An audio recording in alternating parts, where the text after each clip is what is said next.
Iguodala to Curry, back to Iguodala, up for the layup. Oh, it's blocked by James. Curry, one-on-one with Irving, puts it up. It's good. Kyrie Irving from downtown. The three, steps back, crossover, puts up a three. Rebound James, second. It's over. It's over. Cleveland is a city of champions once again. The Cavaliers are NBA champions. Cleveland, this is for you. What's up, everybody? This is Kevin from the Block the Shot the Stop here with a very special crossover podcast tonight. We have Jon and Mark here from Big Knick Energy to talk about the New York Knicks along with the Cleveland Cavs. What's up, guys? Thanks for being here. Let's talk some basketball. Pleasure. How you doing, Kevin? Doing well, man. I'm getting itchy. Like the All-Star break seems like it's about a month long at this point. Ready to go. Yeah, it hurts especially because there's nothing else going on. Feels like a real dead time. I'm ready for the Knicks to get back for sure. Yeah, no, for sure. And there's a reason that we're talking the Knicks. There's a couple of reasons. The Knicks and the Cavs play each other Friday nights. Pretty big matchup.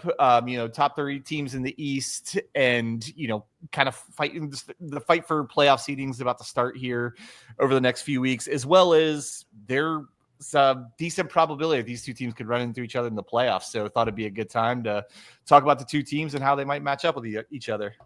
Absolutely. I do think, even though there's plenty of basketball if we played the season, the top three are kind of cementing themselves in place. It really doesn't feel like the Cavs, Celtics, or Knicks are going to move much, or so I hope. I'll even Knicks climbing up, but I definitely don't want them to slide down. Yeah, I think the top three are already decided. I'll even go as to give you your flowers, Kevin, that I think the Cavs probably are the 1 seed, and Knicks and Celtics will be fighting for 2-3. Yeah, I've said it really depends on what happens these first 10 games or so out of the All-Star break. If the Cavs stumble and the Knicks and or the Celtics get hot, then I could see either of those teams, kind of chasing them. I think if the Cavs maintain this lead about another 10 games, then I see the Knicks and the Celtics. I don't think either of them need the 1 seed as bad as the Cavs do. So I can see them just kind of taking their foot off the gas and more worried about their individual teams and seeding. Plus, and I'm sure this will come up a number of times throughout the pod, we all know the Tibbs situation in the Knicks minutes. So definitely don't want them pushing too much further to climb in the standings. I'm good at taking the foot off the gas and just settling into 3 and keeping everyone healthy. No, for sure. It's so funny. The Cavs and Knicks have about as different of philosophies as they could come when it comes to that. I think the Cavs have only had a player do 37 or more minutes twice this entire season. Wow. And if you all don't have 2 or 3 per game, it's an upset. So it's if the whole starting 5 doesn't log 40, it's a wild occurrance. Yeah, and y'all got deeper with the DeAndre Hunter trade. So yeah, no, for sure. And I just want to get into it and start. I'll start with you all. Like, where are you all with the Knicks compared to maybe where you thought you would be 55 games into the season? I won't lie. Y'all's Cavs surprised at least myself. I thought the Knicks would be 1 and 2 with the Celtics. I did not see the Cavs being such a runaway 1 seed. But knew they'd be good. Obviously, Cavs have been in the playoffs a couple times the last few years, linking good showing. Have been in that top 4 or 5 or so, and Cavs and Knicks have had a hell of a postseason battle themselves. So not surprised you're in the mix. Surprised how incredible it is. That coaching change really seems to have done some incredible wonders for y'all. Yeah. What about you, Mark? I agree with Jon. I also have to push back a little bit on the Knicks and Cavs in recent years in the postseason. We beat you pretty good. I was trying to be nice and easy. I thought we'd be 1 and 2. I can't say I was shocked, but you guys had a historic start to the season. It was awesome to watch as a basketball fan. And the season's pretty much gone par for the course. We're obviously can't wait to get Mitchell Robinson back. Our big defensive center. That's obviously been missing. If you've watched any of the Knicks this year, it's our interior defense has been lacking, to say the least. But, a lot of guys aren't afraid to go up into the paint and get their easy buckets. So I think just getting him back and not even so much Tibbs pushing with more minutes, I think will help the Knicks for the stretch here. Yeah, I find it very interesting to kind of compare and contrast the Knicks and the Cavs this year, because they're just built extremely differently. Like the Knicks were built like by bringing in established players to play together, where the Cavs took a little bit more of an organic approach over the last 6 years, bringing in like drafting guys or trading for them, acquiring them when they're in their early 20s. And like, what do you think, I guess, what do you think is maybe the biggest strengths of the Knicks, not only for the season, but if we're looking towards a postseason, and what could be their undoing? I'm assuming it might be something to do with minutes and injuries, but what could be their undoing? The injury bug and the minutes load is kind of what bit us last year. By the end, players were just dropping like flies. But I mean, I think the Knicks are built to be a physical bruiser, even if the defense isn't what it was last year with some of the personnel changes on the roster. And to your point, while there was a lot made about this particular Knicks roster needing to learn to play together at the beginning of the season, and they did, while this team might not have been drafted together and come up in the NBA together, we all know 3 of the guys played 2 to 4 years together at Villanova. So there is that familiarity on that level. And I think we've seen that, throughout the season. Yeah, that inherent chemistry, I think, is a big plus for us. Again, we could keep talking about our lack of strength in the area of minutes and workload, but Mikal Bridges is a Iron Man. You know what I mean? Yeah. He's the Lou Gehrig of NBA, or Cal Ripken, I should say. So for Yankee fans, stick with Gehrig. Hey, okay, whatever. I live in Maryland right now, so I kind of had to give some love to the local hero. I think and plus Josh Hart, the dude, you'd have to like clothesline him and pile drive him for him to get out of a game. Yeah, he just plays through everything. I mean, I am admittedly not a Knicks fan, but they have a lot of players I really like. Like going back to even before they were Knicks. I'd love to I'd love to talk about the Cavs, because I always want to talk about the Cavs. Yeah, but I also want to hear. We got to talk about both. Yeah, I also want to hear your all's opinion, and I'll give you mine. But like, I know you're both like, it sounded like I wouldn't say overly surprised, but at least somewhat surprised. You thought the Cavs would be a very good team, but they've turned into a great team in the regular season, right? Yeah. I mean, we probably shouldn't have been that surprised. We saw in Brooklyn what Kenny Atkinson can do at the Little Brothers Next Door. And obviously, I think an underrated angle of the Kenny Atkinson renovation is the wrong word, but it just came out. The Kenny Atkinson kind of rejuvenation, that's what I was going for, is that he coached Jared Allen in Brooklyn before. I don't think that's been talked about as much. So he was coming in with a guy he knew who could anchor that front court for the Cavs, and probably unleash him in ways Bickerstaff couldn't in years prior. So I think that we probably shouldn't have been as surprised. It's just, I think any team outside of like the 2015 Warriors and the 98 Bulls going on this kind of a run in the regular season is a surprise, Yeah. No, for sure. And the biggest surprise with the Cavs is honestly their offensive efficiency. Like defensively, they're about where you thought they'd be, like, towards the bottom of the top 10 as far as defensive efficiency. A lot of things like make sense about the team, but offensive efficiency, they're clear 2 points ahead of anyone else. Actually ahead of the Knicks. Knicks are second in offensive efficiency, or offensive rating, I should say. And the Cavs have done it. It's been very much a sum of their parts type team. I mean, the Cavs had 3 all-stars, but all of them, you could say almost like their numbers are a little bit less than they could be. It's kind of a contribute for, or, sacrifice for the team kind of thing. Everyone, a lot of it is, I think why it's understandable that everybody thought Boston and Knicks won 2, and frankly, I kind of did too, but like, you never believe in the young team until they give you a reason to believe, right? Sure. And the Cavs were a team you could see, man, they're coming, they're good, they're very good, but then they just popped. I mean, to start the year, they're 15-0, right? Yeah. And the fact that you get so many guys kind of like taking the leap or evolving their game, like you wouldn't say Donovan Mitchell made a leap this year, but he evolved his game for the betterment of the team. Yeah. Him and Garland are playing the most aggressive defense. Not they're never going to make an all defensive team, but they're playing so much better defense than they did the last couple of years. And I kind of one thing kind of opposite of the Knicks, the Cavs have gotten incredible play from their bench the whole season. And they, kind of led by, we just traded away a couple of guys you alluded to that helped with that. I mean, I was on a podcast earlier today, a Cavs podcast, talking about Ty Jerome might have exceeded expectations more than anyone in the NBA this season. Seriously, I was looking up his stats before we got on, and I was like, wait, he's averaging 11 a game? How is that possible? I know. He just he fit in what they're doing. They have a lot of guys that give them what they need that night to win. And sometimes it's come in and play 12 minutes, make a couple of shots and play great defense.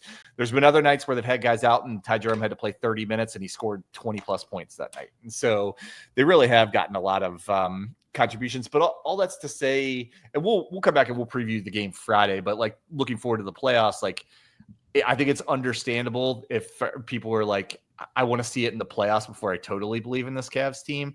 But I think if they get the number one seed, the minimum expectation should be the Eastern Conference Finals. And I think the Eastern Conference Finals would be a successful season no matter what happens after that. For sure. Yeah, I think there's 3 teams in the East that are saying their season's a failure if they don't make the Eastern Conference Finals. Right. So one of them is definitely going to be a failure. Yeah. The advantage the Cavs have is that they have a lead on the 1 seed, whereas the Knicks and Celtics are probably going to be playing each other to get to the Eastern Conference. Well, let's just hope it's the Celtics. Yeah.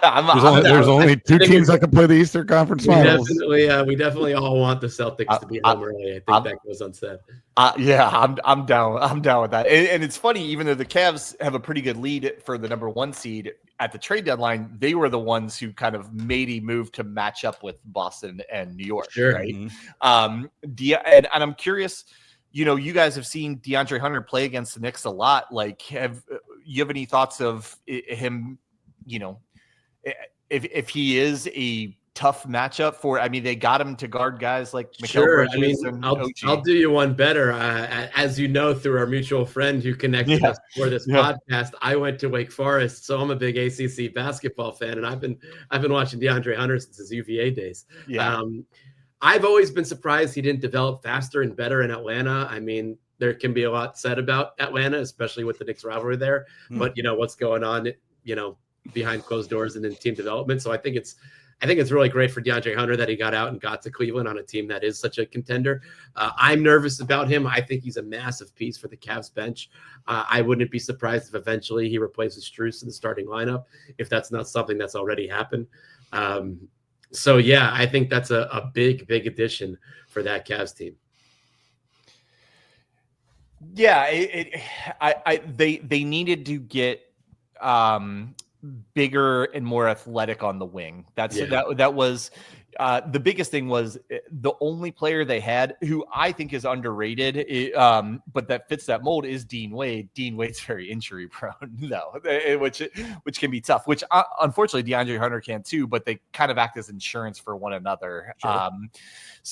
Definitely looking forward to that. And I did want to ask it, as far as matchups.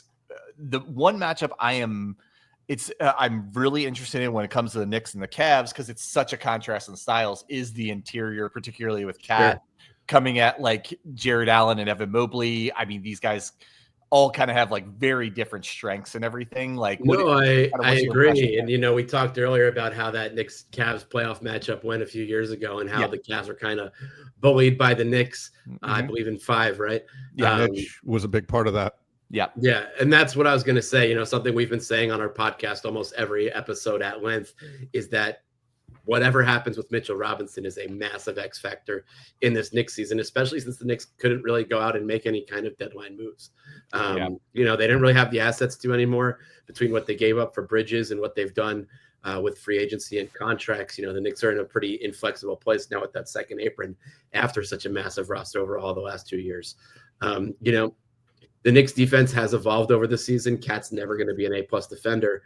Why, if Mitchell Robinson comes back and accepts that role and really buys into what this team can do, this team didn't need to make a trade deadline acquisition because they got one of the top 10 defensive centers in the NBA back, without giving up anything. Yeah, Mark, what do you think about that as far as, both I guess I know you all really want to need like Mitchell Robinson back as a complement to Cat for certain matchups. Do you think the Cavs are one of those matchups where they may struggle if they don't have Robinson, but Robinson's maybe somebody that could really help them?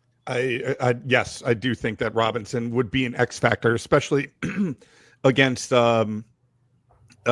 you guys, even the Celtics as well, like with Kristaps, and being able to like how the Celtics deploy Kristaps as like that very big forward that can spread the floor like Cat can, So I think it unlocks something in Cat's game that he is less having to get back as quick, having to get under the rim, having to get into position where that's not his strength. To deal with somebody like Jared Allen, who, is going to be crashing the boards. It's like Cat, for as big as he is, he just, guys just go past him and get the offensive rebound at times. And it's a little baffling, but, it's not his game. So, and to answer your question specifically, Kevin, I do think that Mitch will play a huge role in any potential Cavs series because, yes, as we've been saying, Knicks front court's thinned out. We lost Randall, we lost Hartenstein, various circumstances. And, Mobley and Allen are such an imposing front court, and that's where the Knicks really suffer. I mean, luckily the Knicks have OG Anunoby who can play bigs and can play maybe not fives, but can at least D up fours. But Mitch would be huge at rim protection. And Precious as well, who plays a lot bigger than his height and is awesome off the bench. He's kind of our all hustle defensive guy off the bench in the front court. But yeah, Mitch, for such a skilled front court as the Cavs have with Mobley and Allen, Mitch will make a huge difference and be massively important to any matchup there. Yeah, and from a Cavs perspective, it's a very yin and yang matchup, especially if Robinson's not back and healthy, right? One of the biggest reasons the Cavs have worked so well this year, I said coming into the year, I believe in their talent. I don't necessarily believe that they complement each other, those talents, because you got two small guards in the backcourt, you got two 7-footers in the front court. Can they complement each other? And one of the biggest reasons for their success is Mobley has not only taken a leap and improved, but he's kind of improved in the areas that allows him and Jared Allen to play together, right? Coexist together, right? Yeah, exactly. He started being able to shoot threes at the very least enough and well enough for people to respect it. He puts the ball on the floor with so much more confidence and blows by. And he's always been a very good defender, but now he's added the defensive part of his game that he's a lot of times the wing stopper. Like they had him matched up against Jason Tatum when Jason Tatum was going nuts against them. And he actually like slowed Tatum down in the fourth quarter in the game that they beat the Celtics. And so the biggest thing I wonder, and I think for the most part, you alluded to Kenny Atkinson has been a revelation. The guy, he won the first 2 months coach of the year. And if they'd have given it out in October, he probably would have won then too. Sure. But, the one, and he's made 9.9 right moves for every 0.1 bad move this year. But the one thing he's done in a few specific games is he's adjusted the rotations to match up against the team, against the other team. I want while the Cavs don't match up perfectly against the Knicks, I want them to play both 7-footers, 35 plus minutes. I want them to play both Garland and Mitchell 35 plus minutes and take advantages of, the Cavs are going to have a lot of mismatches and the Knicks are going to have a lot of mismatches, and who can exploit those more, basically, right?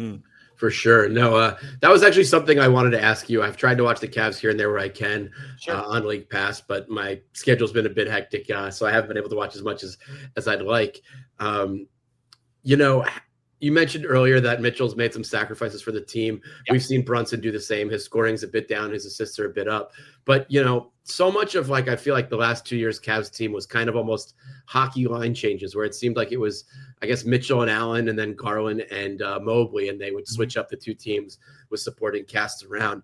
What has Atkinson done that has let, these four big, massively talented basketball players share the court more, play more as a unit, especially the backcourt of Garland and Mitchell, who in the past both have been such ball dominant guys. Yeah. What are the Cavs doing that kind of incorporates that and makes them flow as a unit so much better? Yeah. So to answer your question, they still do a little bit of that. They do kind of the middle 12 minutes of each half. They kind of shuffle those guys in and out to where one of them's on the floor, one of them's on the bench. But you are right. They play together. I'd actually start on the other way. Mitchell and Garland are giving such better defensive effort, and they've put enough other strong defenders around them that they can play together more, right? They used to get picked on more, and you can see some teams aren't even revolving their offense around trying to pick on Darius Garland defensively anymore because he's put in that much effort and they put in a scheme to kind of cover for him where they need to.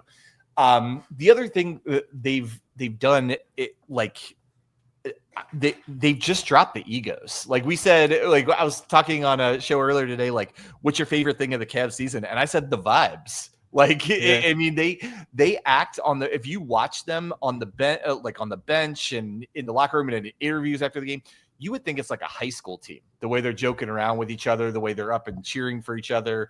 It like you usually don't see that as much on an NBA. It's more, kind of professional. People are like, just take a break, sitting down when they're on the bench. This team acts like a college team in March Madness almost every night. It's like, it's pretty crazy. And I think that's because people drop the egos and they truly, you don't see, I would say in the past, not only picking on Cavs players, but NBA players, NBA stars don't like not getting their shots, right? And if they have a game where they only get like 9, or if they get 9-12 shots, score less than 20 points, they might not be super thrilled after a win. That has not been a problem at all on the Cavs this year. I think I think really that's what it comes down to. Everybody's so willing to share the ball. I'm not the biggest advanced stats guy, but like I love the stats secondary assist or hockey assists, and the Cavs have been phenomenal at that. And and I think they've led the league for most of the season in that. And that to me is an indicator of people's willingness to share the ball. Because when you get a hockey assist in basketball, it's something you created the opportunity without getting a stat, right? Like you don't even get the assist stat, let alone the points. Sure. So, good hockey assist for sure. Sharing is caring. Great Walt Clyde Frazier would say. Yeah, exactly. So I think that's a lot of it. I think it kind of starts with them. They basically have about the same rating on defense this year, while maybe not having to play two matchups quite as much. They're still been floating between 8 and 11 in rating and defensive efficiency, and then just the way they share the ball. It's beautiful. Honestly, their offense, it reminds you a lot of the Warriors at the top of their run, where the ball is just zooming around and, everybody eventually gets their stats, but nobody cares about a particular possession. Yeah. It's funny you say that, because that's how we would, watching every Knicks game and post game, they're like a college locker room. Yeah. Like these guys all like each other. You could tell they all play for one another. There's like running gags in the post-game interviews. Sure. Yeah. Even the broadcast team is in on it. It's like the whole Knicks organization is like having fun in a way. Yeah. They almost have never in the last 25 years. Yeah. And I shouldn't say getting rid of, there were certain players, and I'll just say Randall, if he didn't get his shots, there was definitely a little sour note in the locker room that like people probably avoided him or, I still love you, Julius. Down. I might be the only Knicks fan who misses you, but I still miss you, Julius. I still make the trade 10 times over again. Don't get me wrong, but oh, that's so funny. Well, you were asking me about Garland Mitchell. That kind of leads me into a question like, how would the Knicks match up with them? Because you would think they're a matchup problem just as far as the Knicks don't naturally have maybe as much speed as the Cavs backcourt has. They have incredible defenders, but they more use kind of their size and athleticism. Like, how do you think the Knicks would match up with the Cavs like all-star backcourt? I mean, they would probably put Bridges and Hart on them. Yeah. I don't know which one goes on which. I would see Mobley guarding I would see OG guarding Mobley. That kind of rhymes, which is why I mixed it in my head. And then Cat on Jared Allen. I think they try to hide Brunson on Max Strus if he's still in the starting unit. Yeah. That's one of the things that scares me about DeAndre Hunter potentially moving to the starting unit, because then I don't know where you hide Jalen Brunson, because DeAndre Hunter could really expose him with that height matchup, I think. But, it's It's one of the things that makes that matchup so interesting. And this is a little off topic, but to something you said earlier, whereas like nobody buys into the young team until they're really doing it in the postseason. It almost in a scary way reminds me of last year's Oklahoma City Thunder. You know, and now this year they're everyone's picked to win it all. I think if the Cavs have an impressive showing in the postseason like that, I mean, sure, Cavs fans want to win it all this year, but you know, it kind of feels like that kind of same situation. No, the DeAndre Hunter trade was the balance of trying to win this year and then kind of their window is the next 3 seasons after that. That's how long they have the big 4 signed, DeAndre Hunter signed, and you know, with kind of the cap restrictions now, it kind of limits teams for the most part to a 3-4 year window to try and win. And so the DeAndre Hunter basically like pushed them into starting this year. They have the next 3 to 4 seasons to try and win. And that matches up with their timeline. All their best players are between 23 and 28. Like now's the time to start that window. For sure. And another thing about the backcourt matchup, and, you know, we've touched on benches, and a name we haven't mentioned that we love to talk about is Deuce McBride. And he's got the speed maybe the rest of the Knicks roster doesn't have in terms of defense. I'm sure he'll come off the bench and be playing on both Garland and Mitchell. And hopefully from our side, be giving them fits on defense. You know? Yeah, no, for sure. Well, let's talk a little bit about the game Friday night before. I mean, we talked kind of about both teams. We're circling around it and everything. Like, you know, I kind of mentioned it. I really think these first 10 games out of the break are going to determine what happens the rest of the season. Are the Cavs going to stumble, and either the Celtics and or Knicks going to try and make a real push to get into the top, in the Knicks case, 1 or 2 seed, or so, and the Cavs have a really tough stretch of starts with the Knicks. They play, frankly, 5 or 6 of the top teams. So that's actually something I was going to ask you, because I didn't have a chance to look at the Cavs schedule. Is this their first game coming out of the break? No. It's their second. They play Brooklyn Thursday. Okay. We both have back-to-backs. They're doing the New York thing. And this is just likewise. The Knicks have the Bulls Thursday and then host the Cavs. Sorry to cut you off. No. I've been a little down on the NBA. I know John has heard me say this as far as like scheduling this year. I've noticed a lot more back-to-backs and a lot more like 3-day layoffs, like to try and compensate. And I know a lot of that has to be early in the season with the play-in. Wait, are they calling it the play-in tournament? Never have. NBA Cup. No, the NBA Cup. Sorry. You're calling it the in-season cup. Someday you'll get the name. I don't think it's ever going to happen. No, I don't know. I just like right before the All-Star break, we had like 3 days off, played a game, then a couple days All-Star break, and I was like, weird. Anyway, I hate back-to-backs. I hate back-to-backs when both teams aren't on it. If they're both coming off a back-to-back, I'm cool with it. Learning that Cleveland has a back-to-back does give me a little bit of hope. I mean, Donovan Mitchell's one of those guys at the Garden. New York's home, the Garden's the Mecca, and you always have to worry about him going off there. And, you know, something we've talked about a lot on our podcast is that the Knicks do not play good teams very well. They haven't beat up on the Celtics. The Nuggets, for some reason, they own the Nuggets. Yeah, but every other top team, they handled some of the West, but like the Lakers came into the Garden and held them with ease. We haven't played the Celtics well yet this year. And we have the Celtics on Sunday after this Friday night Cavs game. So, you know, the Knicks need to win one of the Cavs or Celtics games. I think they're right around 500, maybe a game or two below against playoff teams in the NBA this year or something like that. I don't have that up in front of me. So yeah, Friday night's a big matchup, and I'm very nervous going in. I won't lie. I'm optimistic I'm hoping that the Cavs just have such a great time at Barclays Center of beating up the Nets that they're just so like, oh guys, we're just gonna phone it in today. We 140 burger dropped on the Nets' head. Oof. And maybe the Cavs will rage in the meatpacking district after beating the Nets, and then they'll be hungover on Friday. We can only hope, right? Karis LeVert will be in Atlanta FaceTiming like, yo, I wish I was still on the team. This is great. I will say the couple times they played this year, Kenny he's made a point to stick it to the Nets. Who can blame him? Yeah, right. I mean, so I wouldn't be surprised to see him leave. He's big on like pulling the starters as soon as the game's even close to decided. I wouldn't be surprised leaving him in a couple more minutes on Thursday night. But yeah, no, one thing I would look out for in this matchup And it's been a trend this whole season. Like, so the Cavs have this big four, everybody knows, and everybody thinks of Jared Allen as the number 4 of the big four. He was the only one who wasn't an all-star this year. But in the Cavs' biggest matchup, particularly their big matchup is against the other like all-star level centers in the NBA, Jared Allen has been their best or their second best player in almost every single one of these games. Nice. Like he had like a 25-20 against Anthony Davis. He outplayed Joker twice this year when they played.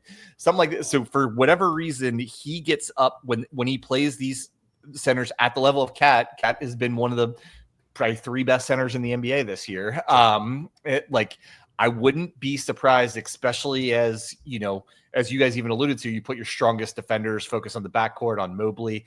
I wouldn't be surprised to see Jared Allen have like a 20-15 game or something like that on Friday night. I unfortunately wouldn't either. But to your point, the Knicks have something similar. Obviously Brunson and Cat were our all-stars, our all NBA guys. They get all the headlines. Bridges and OG are both talked about ad nauseum, both because of the trade and the max deal in the offseason and because, they've gotten the name Wingstop as their defensive wing stoppers. Yeah. And there's a lot of hype there. But I think if you ask any Knicks fan who watches games, Josh Hart's the real MVP. And, he's the one filling the stat sheet. He's got 7 triple-doubles on the year. We have a fun Josh Hart triple-double watch segment on our pod. But, yeah, I mean, he's playing hard defense. He's filling the gaps everywhere on offense. I mean, when he wants to get ahead of steam and take the ball to the hole, whether it's in the half court or on the fast break, it can be dangerous. But he's one of those guys who's very accepting of his role as well. He's not looking for his shot. He knows that he's the glue guy and doing everything else, and he relishes in that. Yeah, absolutely. And on the flip side, for what I'm worried about for the Cavs for Friday night is they're far and away their best person to guard Brunson is Isaac Okoro, and Isaac Okoro is still hurt. He's been out for almost half the season now. Sure. And they don't have, as much as I've complimented Donovan Mitchell and Darius Garland for their improved defense this year, neither of them are, a defensive stopper on Jalen Brunson by any means. So I worry of everybody in the lineup. Brunson, it's kind of taboo to say you're worried about Brunson having a big game offensively, but yeah. And to your point about Josh Hart, I love, advanced stats, all this stuff about NBA, but then I like to just say, he's a winning player. I love, he is a guy that you win with. I think there's several Cavs. I think Jared Allen is a guy I describe that with. Jared Allen's not the most talented guy, but he makes winning plays all the time. It will never make sense that the Nets threw him in that trade. It will never, ever. Jared Allen is one of the great steals in NBA trade history. Yeah. And Sean Marks is somehow one of the longest tenured general managers in the league. Yes. Who does? I can tell you guys love to pick at the Nets whenever you get a chance. Not even that. It's you can't look away from it sometimes. Yeah. It's like they're right next door. So you hear the news and you're like, oh. They kind of bring it on themselves. I grew up in Jersey. I grew up going to Nets games. I saw Jordan's Last Dance Bulls play against the Nets twice in Jersey. And I loved the New Jersey Nets. But when they moved to Brooklyn, they very specifically looked for a fight with the Knicks. They took out a billboard across the street from Madison Square Garden. There's been other stuff going on. There's a lot of fake Nets fans who were Knicks fans and like to bag it. The move to Brooklyn really kind of brought out a rivalry. And the Nets, had the thing going for a while. They were the talk of the town for their first few years, but ever since things have been put, and we lived in Brooklyn when they first moved. So we lived in Brooklyn, but watching the Knicks be good again, the Knicks mania it makes that little few years of the Nets run look like amateur hour. So yeah, no, absolutely. We did get one. We got a few comments here. I was just going to throw one to Mark. Ron Bailey asked, when Mitchell Robinson does come back, do you see him and Cat playing together in certain lineups to try and improve the interior defense, or do you think they more rotate the two? I think it's going to be a bit of both, but I do think you'll see a lot of them in the in a lineup together. He is supposed to come back end of February, right? That was the report. So again, Mitch, he's been riddled with injuries his whole career, and with NBA teams, they say he's coming back at a certain time, then there's this setback, who knows. But he is expected to be back in March. And I do foresee that. I think it helps open up, I've talked to John, you could elaborate more on this. it allows Cat to be more offensive minded, less, like I said, having to get back on defense, having to worry about the other team's center. He can just kind of hang around on defense. Marky hates when I use this expression, but we kind of see it as like a poor man's version of what the Timberwolves had last year with Cat and Gobert. Yeah. And I think, like Marky said, you hate what you literally called me out for using poor man's version of something last only week. Because Rudy Gobert isn't that much better than Mitch. He's a lot better than Mitch. I wouldn't. You're calling Mitch a poor man. I would not. Have you seen his subs? It's a comparison thing. It's a comparison thing. But I think the last I heard about Mitch was March 1st. I'm of the opinion of make it April 1st. Keep him in plastic wrap until then. Give him 2 weeks of burn to gel with this team and get his legs back. But let's do whatever it takes to keep Mitch healthy for the playoffs, because that's when it'll matter the most, especially because a lot of these injuries are dealing with. I mean, let's call a spade. Joel Embiid's incredibly dirty play in the playoffs last year and going after Mitch and trying to injure him specifically. And obviously Embiid has bad blood with Cat. Doesn't look like the Sixers are going to be a playoff team. But there's a lot of ramifications of the Knicks versus Sixers from last year. Yeah, you have that all across the NBA, right? Where you're trying to determine what to do with injured people. You want to get them back and get them in the flow and everything. But this time of year, it's like, when do you bring them back? Cavs have the same thing. I mean, they're Isaac Okoro and Dean Wade are not like household names, but they're probably the Cavs' two best defenders. They're very, very key rotational guys. Both of them have been the fifth starter at times. Whether that or they come off the bench, they would be in the playoff rotation and playing 25 plus minutes in certain matchups, the Knicks being one of them, just because of their defensive prowess. And so I'm kind of the same way at this point with Dean Wade, Isaac Okoro. Let them sit out until sometime shortly after March Madness. Bring them back, get them a little cardio, and have wrap them in bubble wrap to the playoffs, because that's when the Cavs will need them. Well, guys, this is awesome. Any final thoughts before we get out of here? No, this was a lot of fun. This is great. Thank you. Best of luck, Kevin, until we play you guys. Yeah, exactly. We'll definitely have to do this again before we play each other in the Eastern Conference Finals. So let's set a date in May. We'll make it a deal. If our two teams match up in the Eastern Conference Finals, we'll do a pod a day or two before and do a little preview together. I like wait. it. So. I feel like we all want the Celtics to lose, so instead of saying if, let's say when. I don't want to jinx anything, but let's bag on the Celtics a bit. We're Knicks and Celtics fans. We should never be this confident. We're Knicks and Cavs fans, but yes. Oh, sorry. No. Celtics fans allowed here. All right. Well, Jon, Mark, thank you. This is awesome. Thank you, everybody, for tuning in. You can find this episode on either one of our feeds. We're both going to put it out either later tonight or first thing tomorrow. So with that, whether you're Cavs or Knicks fans, everybody have a good night. Good night. Thanks. Later, y'all.